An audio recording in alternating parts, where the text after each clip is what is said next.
Welcome to Portals of Perception and to the Universalis project number 18. We're here with Karen Heaney and Kyriaki Kandru. Karen, Kyriaki, welcome. Hello, Karen. Hello, Aviv. Good to be with you. Welcome, Aviv. Welcome, Kyriaki, and it's good to be here. Well, this episode 18 emerged and changed on us in the last 24 hours, not the first time. And I currently have 3 working titles for it. Looking at the slide, the initiation of the Universalis Human, the search for truth, and the verification problem. We'll see which one is the right one, but all 3 in some way are part of this exploration today. And let me try first to put in context what transpired and catalyzed this, and then invite you with a specific inquiry to get us started. We initially intended today to do a deep dive into the work, Karen, you're doing with a circle of friends into the Universalis 5, 6, and 7 that is reflecting on how knowledge was developed and acquired through the unfolding story of the epoch. And we will actually be in a space that's very close or even overlapping. And hopefully what we produce today will enrich very much the work you're doing. And in parallel, Kyriaki, you're working with a group of friends to bring to life, to explore, to embody the work we developed in Universalis 10, which we called, well, Universalis 10 was called Why is the World Breaking Down, Breaking Up, Falling Apart, and which we then also codified in an essay that we called This Epochal Moment. And it describes what the work you're doing is bringing to life what we call the blue modern operating system. Why has it reached an obsolescence point? How is it breaking down? And what might be called for and needed in terms of renewal, small and large scale.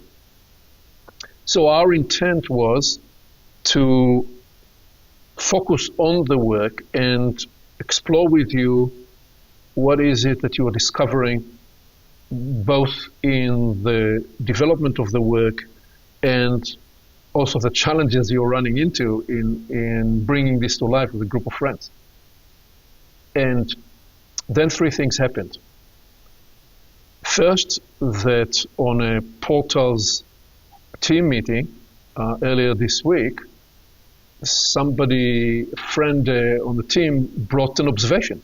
And the observation, the sentiment simply said something like this: it appears the body of work that's been developing in the Universalis project, in the work into the soul, in the work in the current opening series and the other series, has now reached a point of significance and substantia. So it's now ready to meet people and look them straight in the eye from a place of stature and strength. And the observation was, well, which will also bring up the questions, where is this knowledge coming from?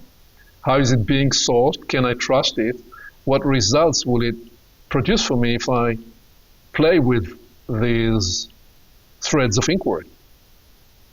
Perfectly legitimate and relevant questions. So I said, interesting.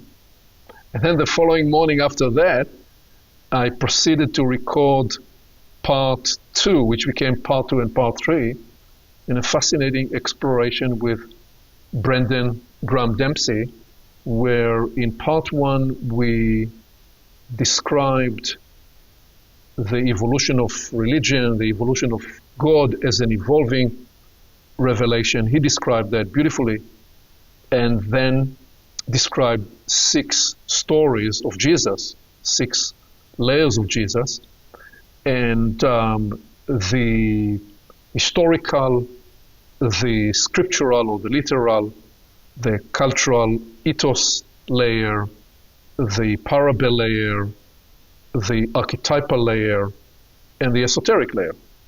And the plan was that we will take these 6 layers and will proceed to describe 2 seminal and significant events in the evolution of the Christian story, namely the transfiguration first and the resurrection second. And the way I approached that was by bringing to life esoteric, what is esoteric. And to do so, I cultivated the framework of exoteric, mesoteric, and esoteric that by now has been cultivated and demonstrated in several conversations, including in Current Openings, episode 1 and episode 21, which you have not seen yet, but will be published probably before this conversation. So these are some references where people can go and track where that body of work is emerging. And so what happened was, rightly so, Brendan said, well, so let's just develop the framing of what it is we're doing. We're developing here a conversation, and you and I said we're making different claims on reality. And when we make claims about reality, there has to be some verification system, which is the conundrum of knowledge, and truly alerted the need to develop some verification system and essentially brought, if you like, a little bit of the scientific rigor that is part of the scientific inquiry. So I said, so we ended up debating that and exploring that and stretching that for the remainder of segment 2, which is why we needed to separate segment 2 from segment 3, where we truly skate to explore and describe, and he is doing this beautifully, the 5 layers of the transfiguration, and I then narrate an esoteric dimension of it. We never got to do the 6 layers of the resurrection story. We probably need to do part 4 for that. In any case, we then met over the weekend with, the third thing that happened was that we met over the weekend with the Epoch Network to do what we do when the network comes together, which is to track and trace where is the current of the epoch right now to the best of our abilities to observe, detect inside ourselves, in between us, and by what is unfolding on the world stage. And a lot is unfolding on the world stage, and our point of view is that the interior dimension is as intensive and as interesting to be explorative, to explore and describe as is the exterior, which is where I'm in a minute coming to the question I'm about to ask you. But what then occurred was that I mentioned in passing that twice this week I was asked to offer some description of the verification system of this work, and the other nuance in this, that when the question arose and the point arose with the Portals team, what the observation offered was that generally there are 3 ways people will find knowledge on the internet, on YouTube or anywhere. People will either look to find something that they will recognize as an academic research, where somebody read a lot of books, they are combining and describing what they read and maybe offer a new articulation, and it didn't seem that that's what we were doing here. The second way was the scientific investigation, where there is a theory and there is an experimentation to try to disprove this theory. And the third is that there are people who claim that they channel.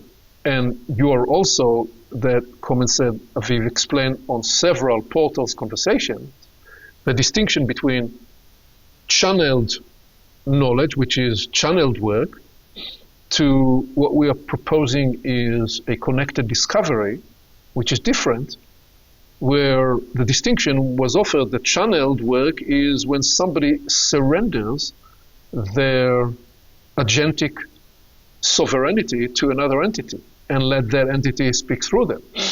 And I didn't believe that, or that was not the school of thought that and the practice that I was engaged in, because I feel that we ought to take responsibility to what we say. And so therefore, what I'm about to describe in the main part of today is a much more compound and integrated verification system.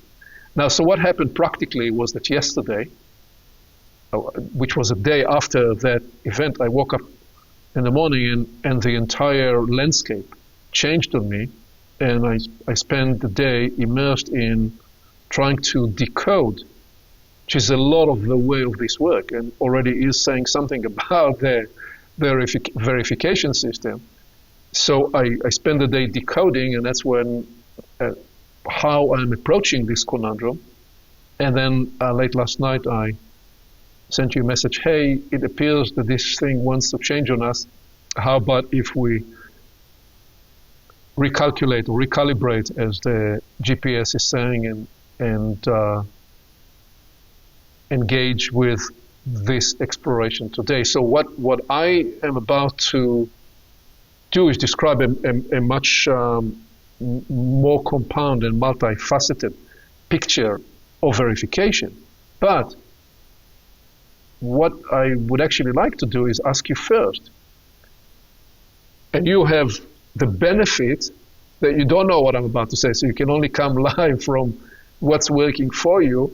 So there is no, I'm not quote unquote influencing or shaping what you are about to say. There is, because we never rehearse anything we say here.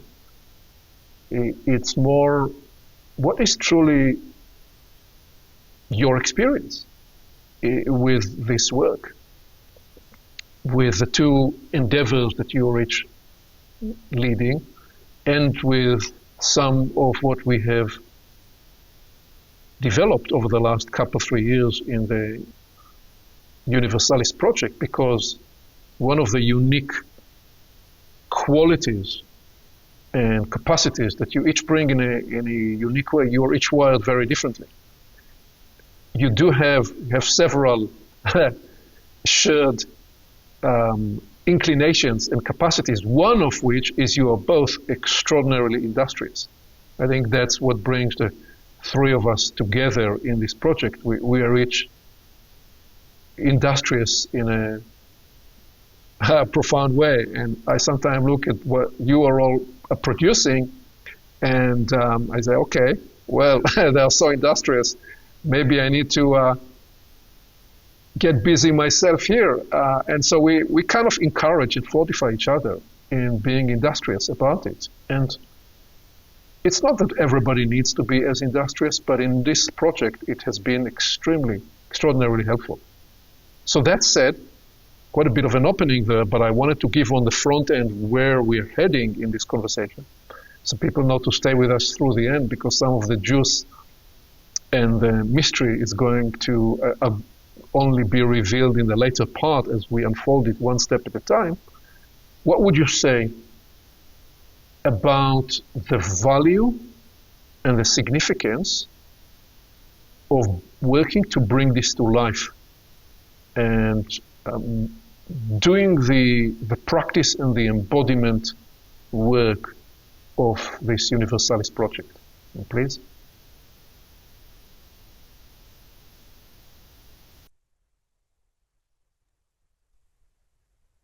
Yes, to be succinct in this, I will say that I'm very much just going to talk from the foothills, and I think I'd like to start from the very beginning of the particular endeavor that I'm involved in, which is looking at Universalis 5, 6, and 7, which many of you have probably looked at on YouTube.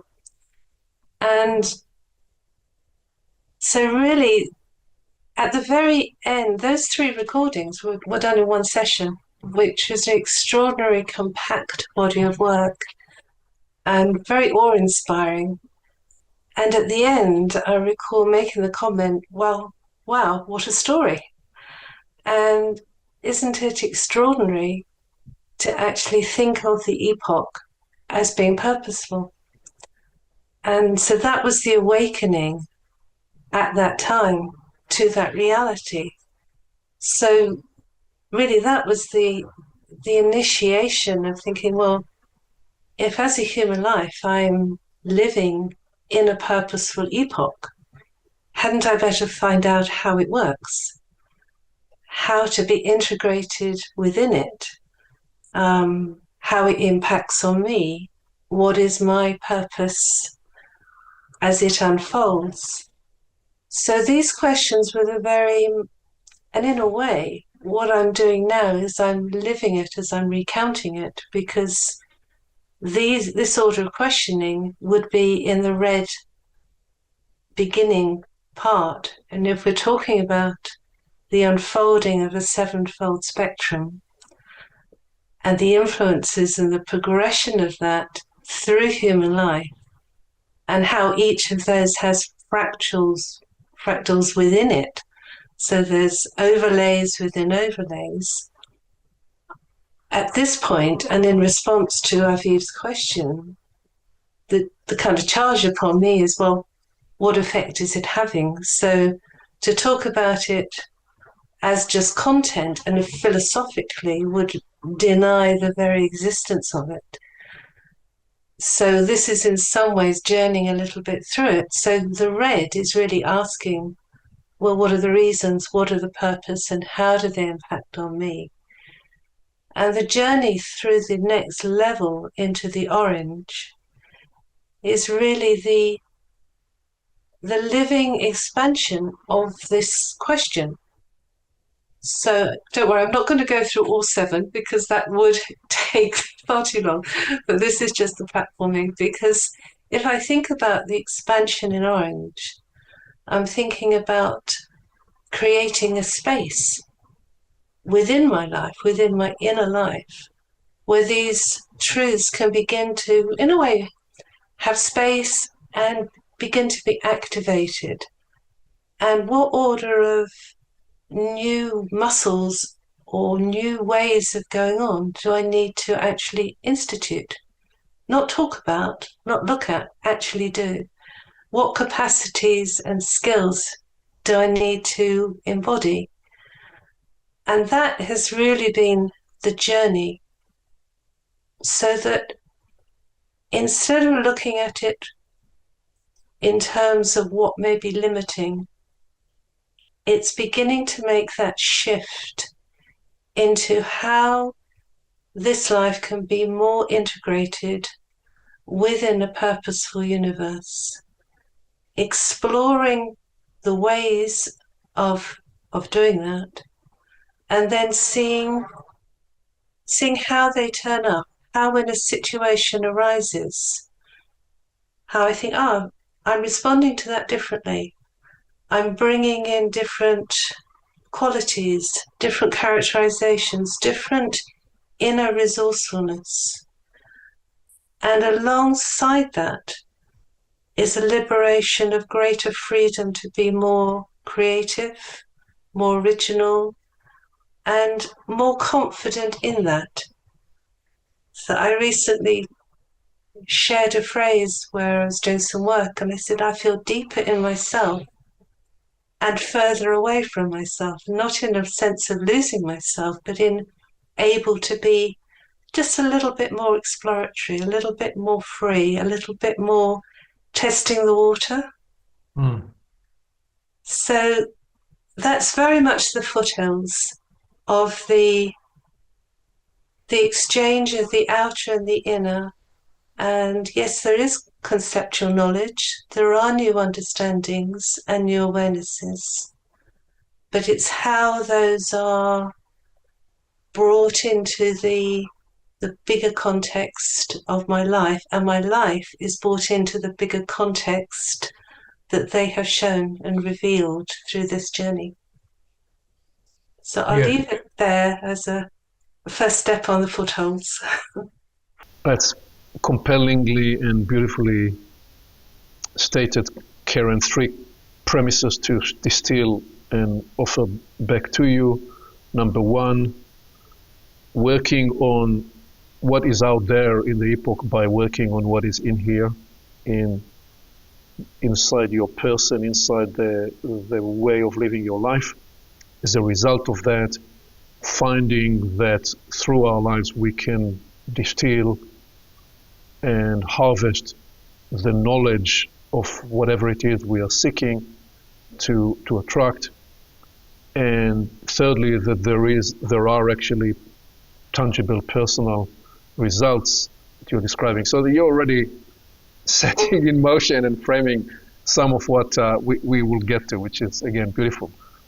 Please, Kyriaki. Yes, excellent. And Karen is doing an amazing work. I sometimes attend these processes, and they're extraordinary. What we are discovering in the pod that I'm working with on the blue fractal of the epoch, the blue fractal is where ideas and concepts, they become organized systems of procedures. They become legal and executive laws, policies, and protocols, and they become conduct, embodied conduct of behavior, codes of moral attitudes, in order to create a safe ecology where we can coexist, the humans, and together with the planet and all that surrounds us, where all these policies, procedures, protocols, codes, they provide a regularity and a safety, so that we can produce new things, we can experiment, we can embrace and include different forces. So they, well, in esoteric terms, maybe they provide this glue of cohesion. So that's what we are exploring.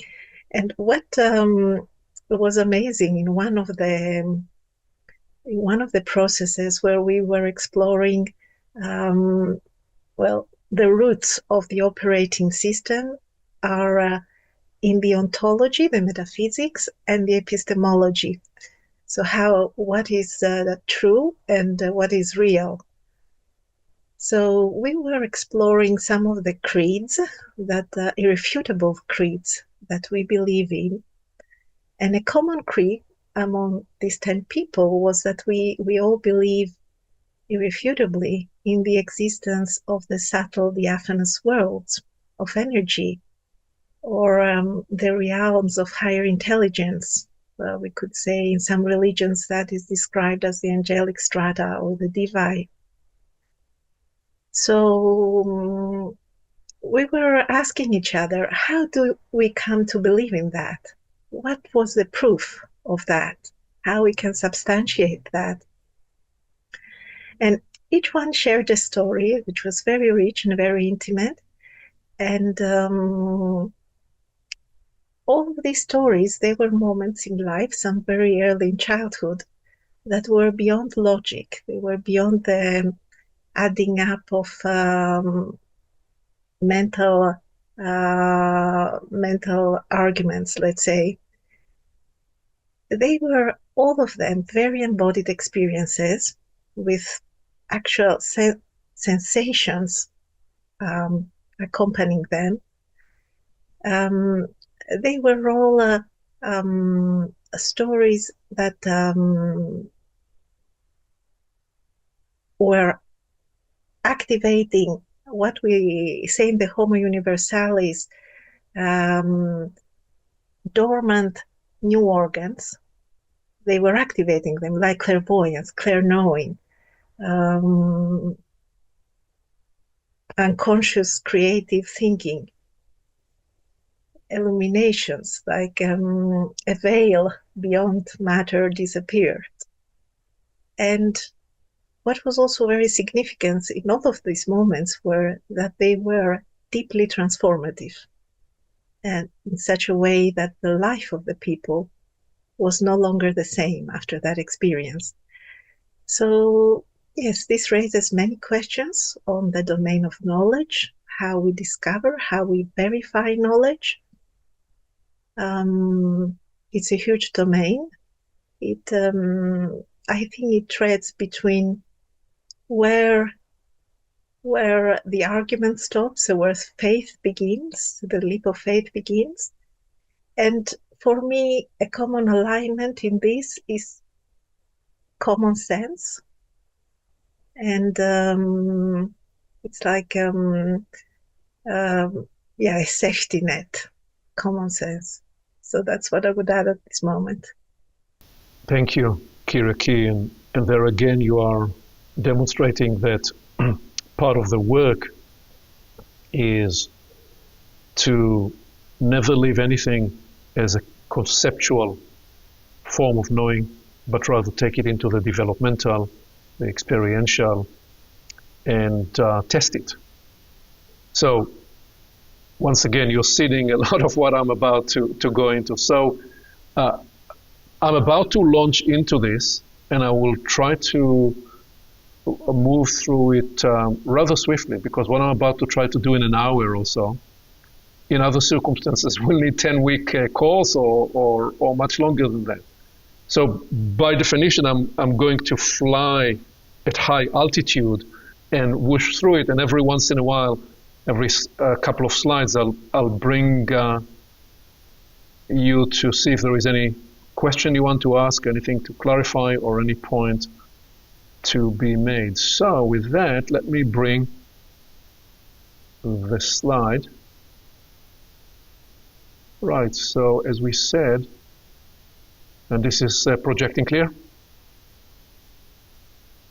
So as I said, I've got 3 working titles: the initiation of the Universalis Human, the search for truth and knowledge, the verification problem. So let's define and let's put that in context in terms of what do we mean by the verification problem. The place to begin this story is to observe and reflect that in the ancient world, the threefold exploration to find, to truly open up truth and knowledge, which we today recognize in science, religion, and philosophy, that was a one unified, integrated whole working together. And that what occurred with the search for objective knowledge in the way it emerged through the Renaissance and the Enlightenment and gave rise to scientific inquiry and the scientific method, that what that did, that produced and catalyzed a third-person perspectival initiation. And I will in a minute describe and explain what we mean by third-person perspective. And I am proposing that we could see the seeding of the Universalis Human right there.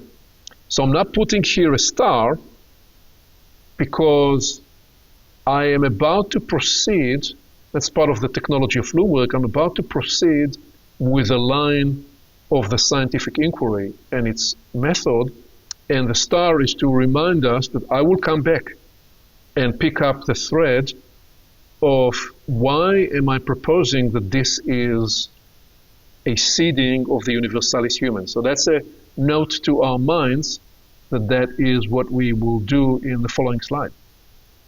So staying with the appreciation and the significance of the scientific inquiry and its method, here is the scientific method in 9 steps.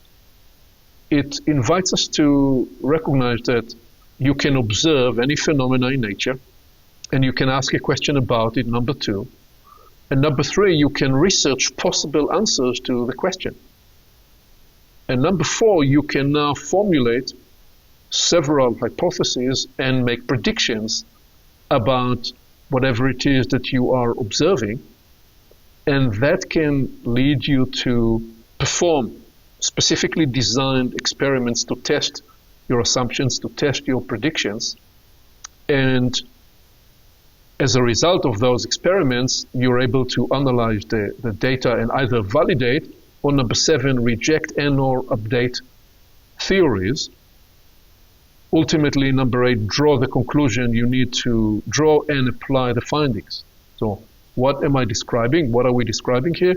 We're describing the rigorous verification system of the scientific method, the scientific inquiry.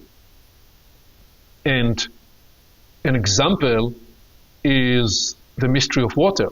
So people have wondered about the mystery of water from the beginning of time, but it was the scientific method that brought some new tools. If you trace it, even in the 18th and 19th century, people developed all sorts of theories about what was it about water that it could change through three states. If you brought water inside a much colder temperature, it would become ice. And if you introduced heat and temperature into water, it will become vapor. So what was it about water that could actually go through these three states?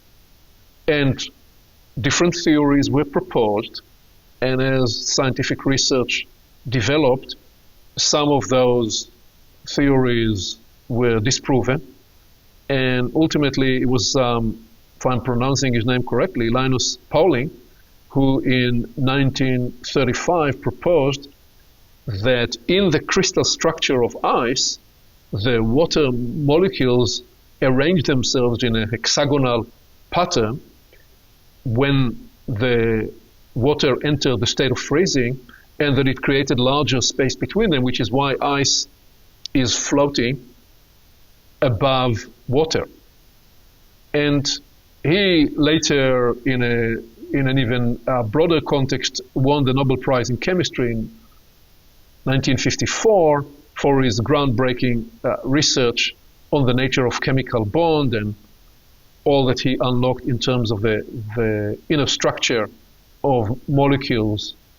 And so this is an example where there was one theory after another, and the verification rigor of the scientific inquiry and method enabled us to find the truth about water. So this brings the next two observations, which are critical for our inquiry.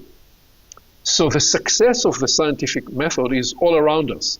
There's the extraordinary discoveries, the extraordinary knowledge, the extraordinary know-how, and the distinction between knowledge and know-how. Know-how is, it's not just knowledge, it's application knowledge, it's how to do things that science enabled, and all of it made all that is possible in the modern world. There's so much that we enjoy, including our ability to have this conversation. I'm in Florida, Kyriaki is in Athens, and Karen is in London. So there we are. We are able, courtesy and with the benefit of scientific and technological development, to connect in this powerful way. And we also need to be transparent and honest with ourselves and include that there is a shadow element that emerged in and around the scientific inquiry, which we are tracing quite a bit in the epoch journey and in the soul work, because partly what we're describing is that the exteriorization of truth and knowledge, which came with the scientific inquiry, because science was so much centered about the propelling impulse was to disabuse us of dogmatic views of the past that were not based in objective, observable knowledge, what it also did, it privileged as a result the telescope and the microscope and the sensory input and disenfranchised the interior scope. We've given the 100% of our attention and our credence to the telescope and the microscope and left behind the interior scope. And that gave rise to what we are describing as the great separation and all the problems that those separations created, the separation between the interior, the exterior and the interior, the separation between the brain, the mind, so the head knowledge, to the knowledge that's emergent in the body, to the knowledge of the soul and the spirit, which is why it is so compelling. When you have both just described your journey, you're testing anything, any concept in the work you are evolving in a way that integrates the interior human experience. So you are already bringing into it the corrective remedial measure to not just be based in head knowledge. So this is really the framing of the verification success of the scientific method, but also the byproducts and the shadow, if you like, of the ghost that science brought to us.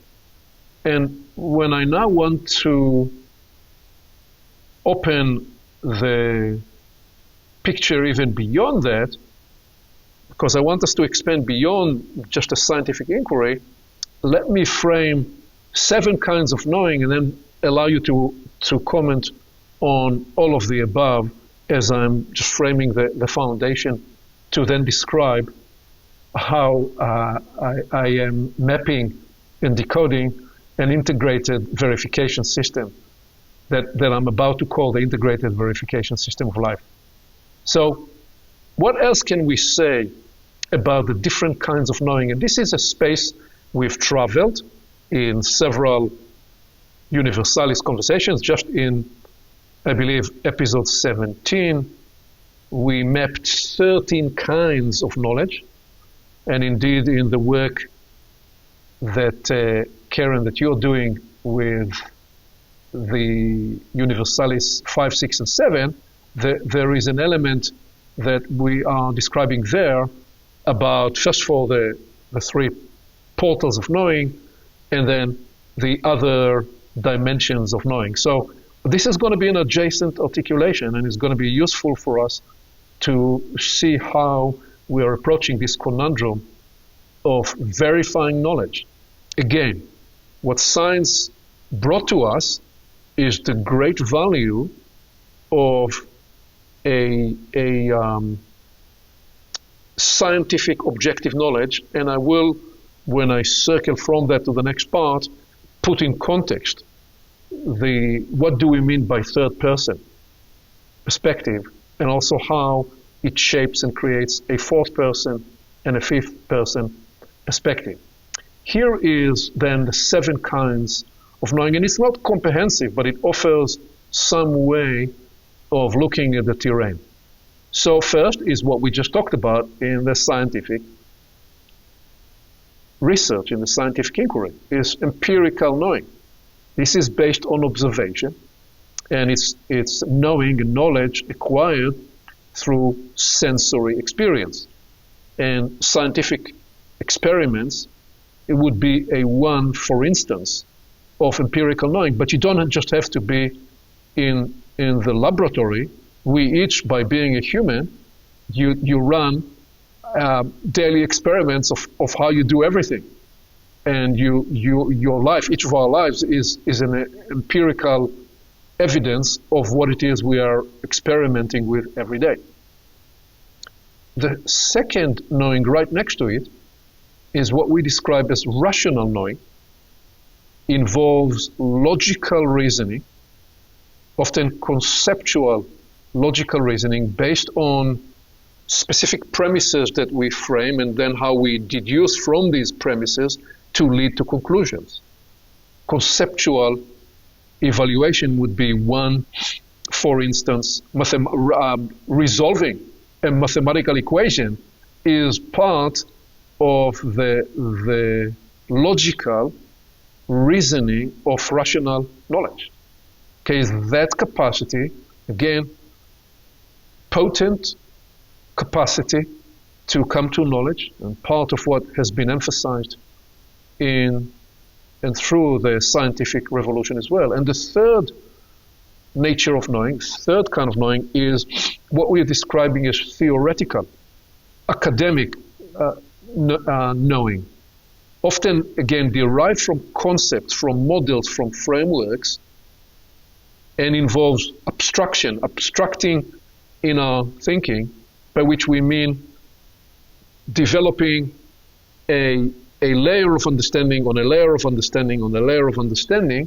That's what we mean by abstract thinking, all the way to from synthesizing information to developing meta theories. And the, for instance, here would be understanding scientific theories. So that's an example of a theoretical knowledge, and the notation here is that it is often derived knowledge. So a lot of the strength, but also the limitation of academic research is that it's derived knowledge. Now, some will say, well, it's derived knowledge because some believe that there isn't much new to say after Plato. The entire history of thought is a footnote to Plato. Some people would assert that. And while you can appreciate that point of view, there is something that's, as this is a respectable perspective that denies the capacity of human life to discover and unlock new experience, new knowledge, number one, and also in a way denies the possibility that new knowledge is emerging now.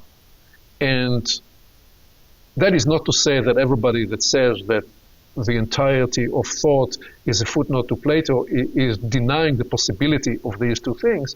I'm simply making the point here that theoretical and academic knowledge would often have a derivative nature. It's second-hand and third-hand and fourth-hand. So, but what it also shows is that the verification system there would be based on, well, I'm describing something that was described by these three important thinkers before. So there is in the footnote always the sources where you can verify that. So empirical knowledge is verified by tests and experimentations. Rational knowledge is verified by the logic of reasoning and the deduction and the conclusion. Theoretical knowledge is also tested and is absorbed through the derivative power that is able to trace to previous frames of knowledge. And then you add to it experiential knowing and experiential knowledge, grounded in personal experiences and reflections, acquired through simply living and through doing. There's one knowledge that you acquire by swimming, the different knowledge you acquire by riding the bike. When you hike in a desert, you know that would be one experience, and when you hike a snowy mountain, you know that you have now developed a different set of experiences, and you know how those different circumstances require you to adjust to the environment and to the ecology difference. So that would be a lived experiential knowledge. Then add to it the fifth dimension that I'm highlighting here, intuitive knowing. So that's sometimes would be questionable. Some people will say, well, what's intuition? You'd experience it as something, a nudge that spontaneously is arising when facing a need. and it relies on our gut feelings, on instincts, and is shaped by experience. And the for instance would be sudden insight. Now, there are legitimate theories and interpretation of intuition to mean that the extrapolation output of intuition is simply something that is summed up by the integrated interior algorithm of your experience and all the judgments and the corrective measures you've experienced in your many lives, and it therefore will produce for you an intuitive input and output, and that is also the danger or the limitation of intuition, that it has the bias of your experiences. All of it is a legitimate point of view. I'm merely not taking a position about which is a good or not so good form of knowledge. I'm describing, literally describing, different kinds of knowing and the verification element in each of those. So we cannot dismiss that everybody is using some form of intuition. Even when you're dismissing your intuition, you still have an intuitive element in your exploration. And the final two to add here is procedural knowing, procedural knowledge. This is similar but different to experiential knowledge, and is specifically knowledge that's developing. We are developing by learning to carry out specific tasks, specific processes, specific endeavors, specific protocols, and is skill-based and competencies-based knowledge cultivated largely through practice. And it has its verification. Baking a cake, if I never baked a cake, as is the case, I wouldn't know where to begin in baking a cheesecake. But if I did it for 2 or 3 or 4 times, I'd develop that skill and I'd have that competence. The same with everything else you choose to do, whether playing an instrument or anything else. Finally, I'd add the 7th form or kind of knowing in relational knowing, which is a knowing and knowledge that tends to emerge through understanding the relationships and the way system dynamics relate to each other, and by attuning to the processes and to their connections. And it has both objective dimension and relational dimension in the human experience. So one aspect of it, for instance, is what is it you do to bring the best in people? That's a relational knowledge about the relational dynamic. You can also have relational knowledge about how systems work in nature, how trees develop the mycelial transmission of information. And that's an example of a different kind of system knowledge. So I've just named 7 kinds of knowing, each of which brings its unique kind of verification.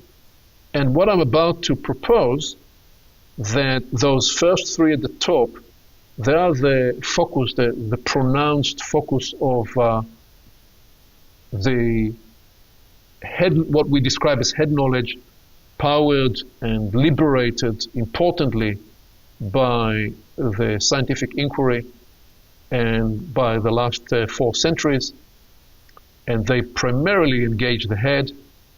I'm proposing that the experiential and the procedural knowing engage not just the head, but the entire human system, certainly the body and the entire human experience, and that when we bring the intuitive and the relational knowing, we are bringing another human system, another verification, another dimension to the proceeding. So all of these 7 dimensions of knowing are relevant and important, and they will in a few minutes recede into the background, because I'm about to describe something else. I'm about to describe the integrated search for truth and knowledge enabled and supported by the natural verification system of life. And I will put the magnifying glass on 5 dimensions of how I am decoding that, the integrated search for truth. And those 7 will be in the background, and sometimes different ones of those 7 can come into the foreground to assist in any specific way. So this is the inquiry we are proceeding with, and the main body of work that I'm about to develop relates to, okay, the question I was asked to address, which is, what is the verification system that is supporting the knowledge that's being offered here, and what might we expect if we were to embark on embracing some of those lines of inquiry. So here is the first slide we worked with, and what I did was I developed further those 7 dimensions of knowing, and I'm about to go into what I promised, which is to pick up the why am I proposing that the third person perspective is indeed acceding to the Universalis Human. Let me pause here and give you a chance to ask or clarify or make any comment before we proceed into this next part of the journey. Please. Well, a comment I would make is that maybe all these filters of verification is what we as humanity have developed as a muscle up to now. So we can see that in different eras, one of these filters would be more prominent.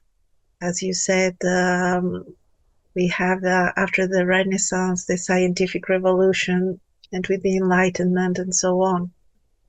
Or we can say that in ancient Greece it was more the philosophical, the theoretical knowing, although there was also a development of the sciences. Whilst maybe in other times, in other cultures, people focused more in intuitive knowing, in relational knowing, such as in the indigenous tribes maybe.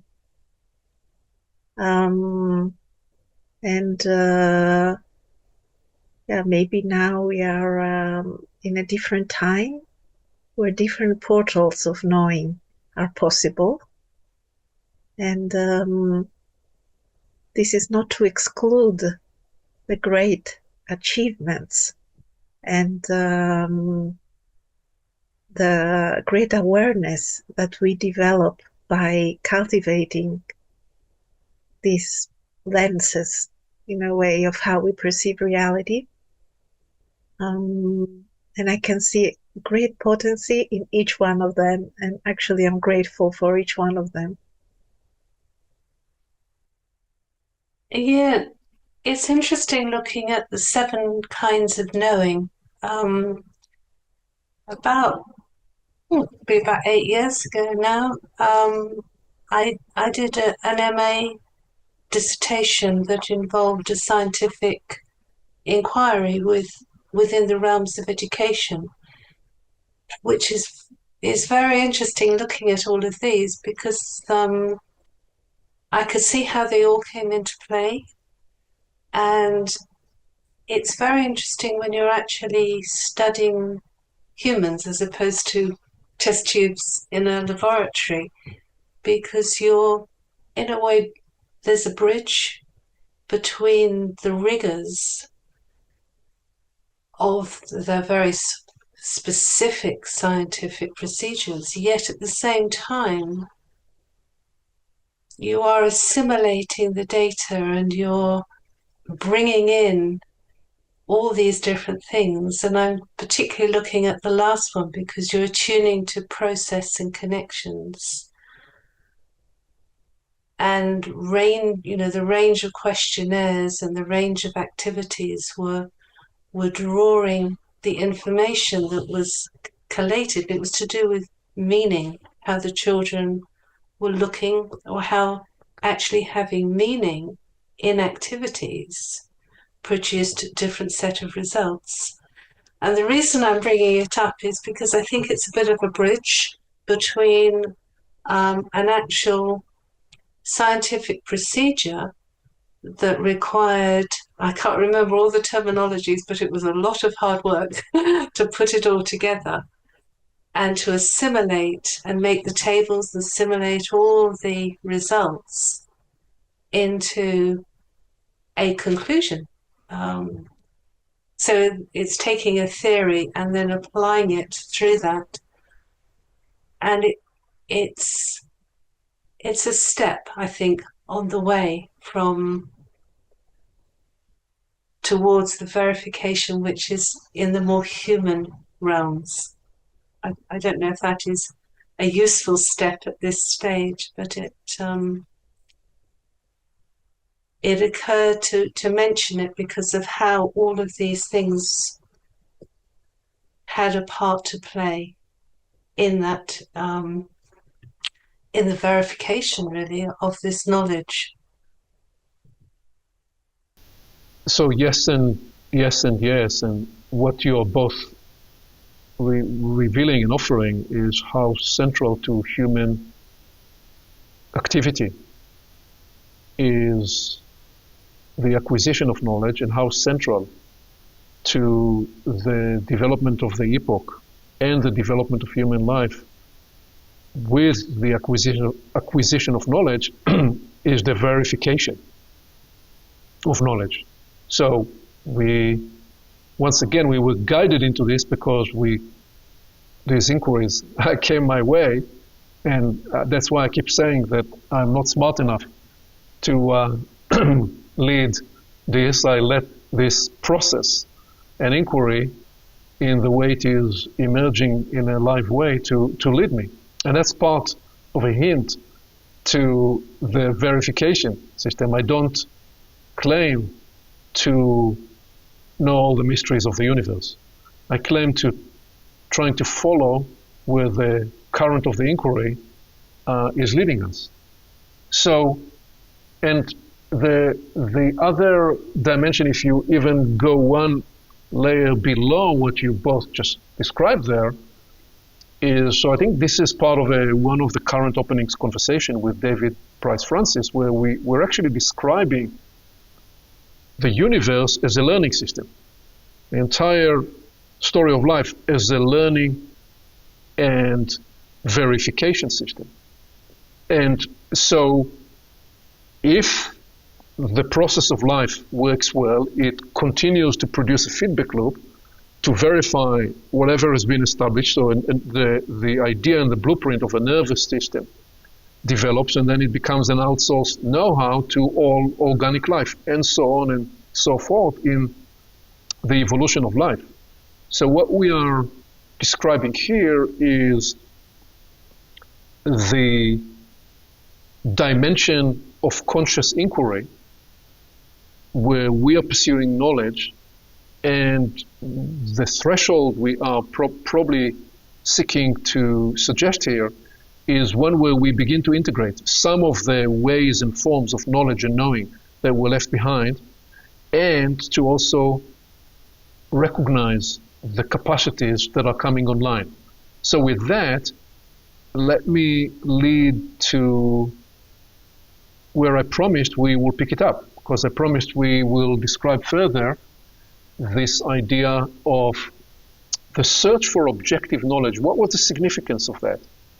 And how it gave rise in the inquiry, the scientific inquiry and its methods, to what we're describing as catalyzing a third-person perspectival initiation, which I'm suggesting is in some form a seeding activation of the Universalis Human. And again, I'm going to be using the Loom technology. I'm going down this inquiry while I remind us that this is the bigger inquiry we are part of, we are exploring. We will come back to the integrated search for truth and knowledge enabled and supported by the natural verification system of life. So, now to proceed with this significant development of third-person perspectival initiation. Well, what we are proposing is that a third-person perspective is where we transcend polarity and where we open the way for objective knowledge, and that it gives rise to multi-perspectival capacity that even leads to fourth and fifth person awareness that I'm proposing activates and brings the universal human online. So let's just explain and describe what we mean by that. Okay, when I am alone looking outside the window, I have my first person perspective of the beautiful trees and the surrounding environment around our house here in southern Florida, because it's this season when I'm here rather than Pacific Northwest. Okay, now if somebody else comes in the room and we look at each other, so I'm looking at you and you're looking at me, we now have two people in the room and we have a conversation. And maybe we agree on certain things and maybe we disagree on other things. And the moment I can take in the conversation your perspective, what does it look like from your eyes when you look at me, I have embraced a very important second person perspective. We see that's emerging in the natural development of a child early on, because in the very first place, when they cover their eyes and they say, nobody sees me, because they only have their first person perspective. So when they don't see,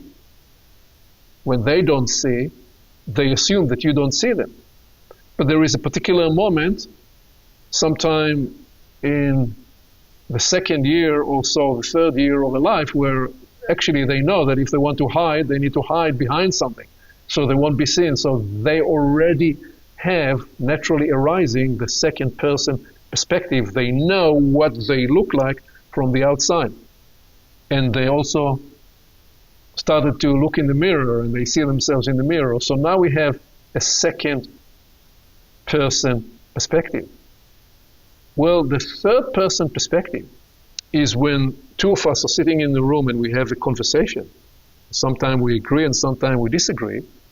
And then there is a third person sitting next to us, and that person is observing the both of us and both point of views in a place that's neutral, that's objective, without any agenda. And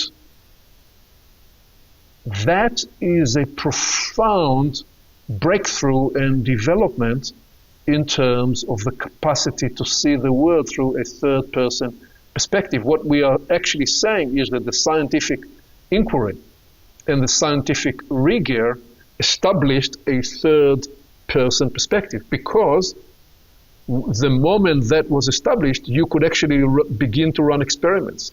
You could place one person watching the two of us and another person, and you could bring a dozen different people to observe the same phenomena, and then they would each describe whether they've seen the same or not. And whether they've seen the same or not, that will reveal whether there is indeed an objective third-person perspective. Because when you deal with people, they will bring their first, second, and third self perspective.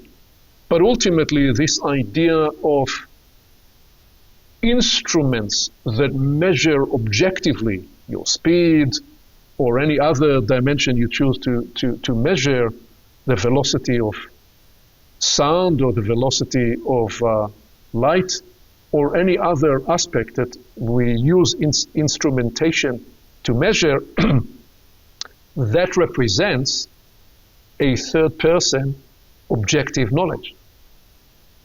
So I am proposing that opened the way to the beginning of a universalis human. The moment we could see a phenomena outside of us and take a third-person perspective, we started to sense the dimension that the universe is a larger cosmology, larger ecology of being, inside of which there are all sorts of things that are happening, and that they have a life of their own. So that is the early birthing of a universalis awareness.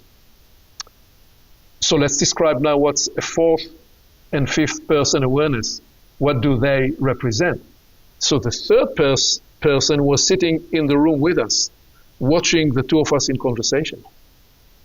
The fourth person perspective is looking from outside of the room, looking from outside of that situation at many similar and also dissimilar situations, and evaluating what they each are unto themselves, and seeing similarities, and seeing that there are patterns. So the moment you begin to recognize similar patterns and archetypal patterns, you are beginning to describe the fourth person perspective, which naturally opens the way to a fifth person perspective and awareness, where you'd often describe that as meta-awareness. Meta-awareness because there is a capacity not just to see one pattern, but to see all patterns, presumably all patterns, all archetypes, and place them one next to the other. And what is proposed in that is the sense of potentially what we are suggesting is a universal perspective, one that can see all other perspectives inside it and continue to expand to include and integrate other perspectives. And the suggestion is that when we cultivate these capacities, we're literally birthing a universal human in terms of our capacity. And so what we're describing here is that the birthing of the universalis human occurs with the capacity to hold multiple perspectives and to symphonically be in multiple states, in multiple places, in multiple processes, seeing different viewpoints, holding even conflicting feelings and sentiments. An easy way to appreciate that and to intuit that is each one of us, we've had the experience of being able to feel both sadness and joy. And when somebody you love needs to go, there is the sadness of you already missed them even before they left. And at the same time, the experience of the joy that there is somebody so important in your life that you can have these rich feelings. So we know what it feels like to experience in one point in time different natures of feelings and experiences. This is just an easy, intuitive way to sense into this. What we're describing here is the opening of that capacity to much more, to a place where you can see in the opposing argument and struggle the legitimacy and the pain and the struggle of all parties involved. And not only that, you're able to see all those point of views, but you're even able to see them not in a two-dimensional fashion that equates all of them. See that they have different depth and different altitude and different weights and different shapes, and actually envelop all that. And you're seeing that also in yourself, because you're beginning to see in yourself the different parts. And you see that you have younger parts that are left behind and are now seeking to present their voice so that you could reintegrate them. And you are able to give place and make space to the impatient you, and you envelop and embrace the impatient you with the endlessly patient you. So the capacity to accommodate and integrate things, where I can see that there is a part of me that is totally impatient.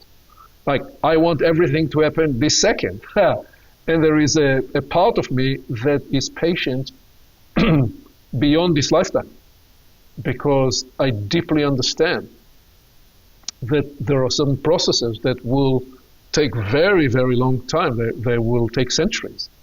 So I am able to integrate those conflicting feelings, sentiments, and experiences. And when I do so, I give rise, I am birthing the Universalis capacity. And it is that leads me to suggest that as we give rise to the symphonic orchestration of multiple lives and dimensions in our interiority, and in the, not just interiority in the singular sense, but in the interiority in between us, when we do so, we are literally providing the universe, the space in which the universe is awakened to its cosmic symphony and to its interior dimensions through us, with us. So it's both poetically beautiful and compelling, and all at the same time far-reaching in what it tells us about the verification system of the greater universe, because the universe brings all those dimensions in its verification, and it is not settled to leave verification just to a two-dimensional measurement. It needs to integrate all those dimensions. And as it does, the Universalis Human becomes truly the midwifery crucible, the midwifery agency for the birthing of the universe and its unfolding discovery. So I'm realizing that we're going to make an editorial decision in a minute and actually pause and do this segment one, I think, with one more slide, and then we will recapitulate it and open the fuller integrated verification system in what will become Universalis 19. But let me just pause here and give you a chance to speak to this, because we have now been tracking the Universalis project for, as we said, this is episode 18, and we described the 1,000 faces of the Universalis Human and endeavored to open many dimensions. And perhaps of all the things we've done so far, this is one of the easiest, most concrete way to offer a sense of what it is we are describing in the Universalis Human, and at least in its seeding, initiatory arising. And so let me make a pause here and give you a chance to speak to this if you are ready to say something, please. The image of this is beautiful. I'm hearing the words, but it's evocative of sort of multifacets within multifacets and weaves within weaves. And I don't really want to say very much about it other than just it's causing, the need is the wrong word, it's causing the liberation into this perspective. And where it is so beautiful is that it's melting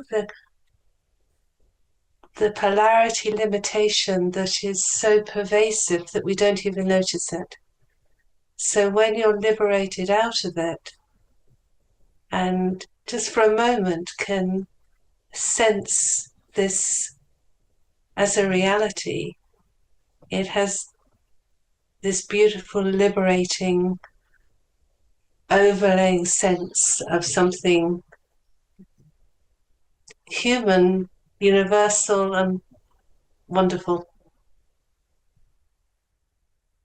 Yes, indeed. Indeed, Karen. What I would comment is that I see that in these different levels of perspective, what is different in a way from the previous slide is that maybe in the previous slide, our knowledge is directed to more what we see and sense and more into the material worlds, whilst these different perspectives, maybe they allow an approach to what is beyond the seen. So, for example, you said in the first person perspective, you start to see the patterns. So the patterns of how things work, or the patterns of various behavioral expressions. So you start to detect, let's say, more what we call the universal laws, or the natural laws, or a form of higher intelligence, how that operates. And I think in the fifth perspective and above, where you become a crucible of synthesis of opposing forces, then really we speak about a different level of consciousness that is beyond the seen and beyond the material, although it includes the material expression, because that's part of the universe as well. And it's interesting you said about sadness and joy that we experience. And indeed, in Greek language, there is this word harmolipi, which is joy, and lipi is sadness, experienced at the same time. Yeah, it's a marvelous word, very poetic, but actually describes this state. Yeah, and I think also another, it's a very fluid, my sense is that this slide, it's a very fluid, needs a very fluid state, whilst in the previous slide, it feels more sclerotic, the previous slide, in comparison to that. And maybe if the awakening of the universe, in the prospect of the awakening of the Universalis Human's approach to knowledge, the previous slide, it's like the Stone Age in a way. This is my sense. Thank you for articulating this, Loom. Well, thank you for that. So I am realizing we're going to press pause here in this episode 18. We may call it Birthing the Universe and the Verification Problem. And we're going to come back and do number 19, which essentially will deliver the promise of that star that I have there, and will open the 5 dimensions of the integrated search for truth and knowledge, enabled and supported by the natural verification system of life. And Kyriaki, it's as though you started reading the next slide without reading it, because of you already mentioned one of its key elements, which I'm not surprised. It is natural that this is so. So thank you for staying with me on this journey. Come watch us in the continuation and the evolution of the verification problem and the birthing of the universe, and how we are proposing to decode the integrated search for truth and knowledge through the natural verification system of life. Thank you. Thank you, Aviv. Thank you, Karen. Looking forward. Yes, thank you. This is very evocative. Yeah.